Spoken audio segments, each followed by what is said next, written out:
जहुरिया मन कही थे मोला माया होगे वो। संगी जहुरिया मन कही थे मोला माया होगे वो।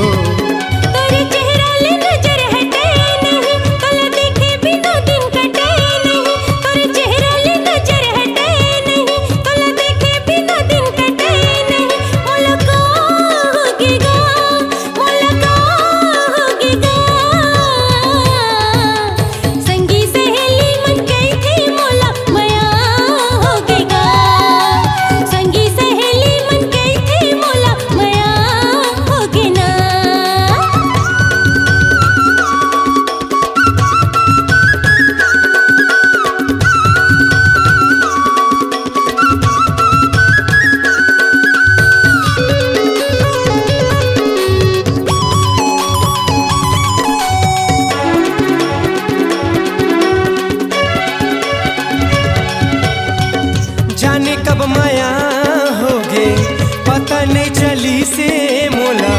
हृदय के भीतरी माँ बसा डर मैं हाँ तोला।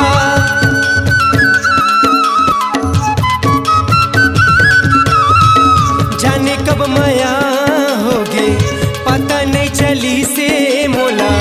हृदय के भीतरी माँ बसा डर मैं हाँ तोला। हृदय के भीतर डर मैं हाँ तोला। आज माले पाछू हटाओ नहीं औ जान दे बर चुकाओ नहीं। आज माले पाछू हटाओ नहीं औ जान दे बर चुकाओ नहीं। मुलाकात होगे वो मुलाकात होगे ना। संगी जहुरिया मन कही थे मोला माया होगे वो। संगी जहुरिया मन कही थे मोला माया होगे वो।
शशि रंगीला के वो तोला ये जुबान है। दिल का ये जान घलोहा तोरे बर कुर्बान है।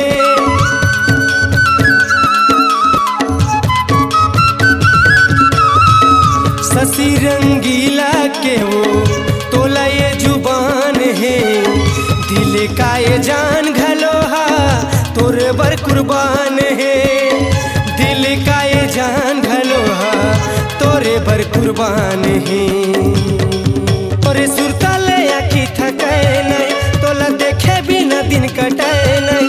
तोरे सुरताले आखी थके नहीं तोला देखे बिना दिन कटे नहीं। मुलाकात होगे वो मुलाकात होगे ना। संगी जहुरिया मन कही थे मोला माया होगे वो। संगी जहुरिया मन कही थे मोला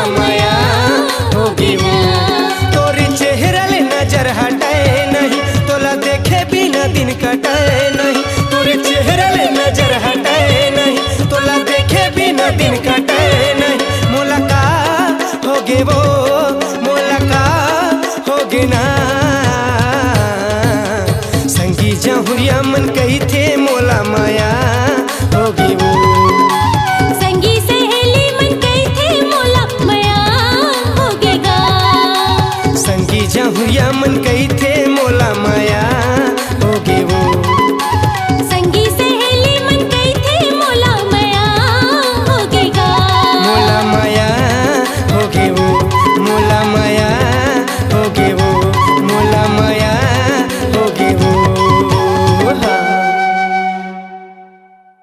मैं मिस्त्री पलस्तर के रानी अखंड सतनाम भजन जैसे सुपर हिट एल्बम के बाद सुपरस्टार गायक प्रोग्राम के बादशाह भाई शशि रंगीला जी का एक और धमाकेदार प्रस्तुति तोला मोरे सगा माँ मिला हूँ।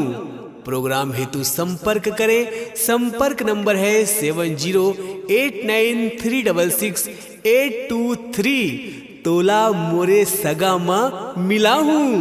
आपकी आवाज ही आपकी पहचान है। यदि आप अपनी आवाज को एक नया आयाम देना चाहते हैं तो चले आइए मल्टी ट्रैक डिजिटल रिकॉर्डिंग के लिए AVM ऑडियो वीडियो स्टूडियो, खबतराई, रायपुर 9301523929 93296 98047 047।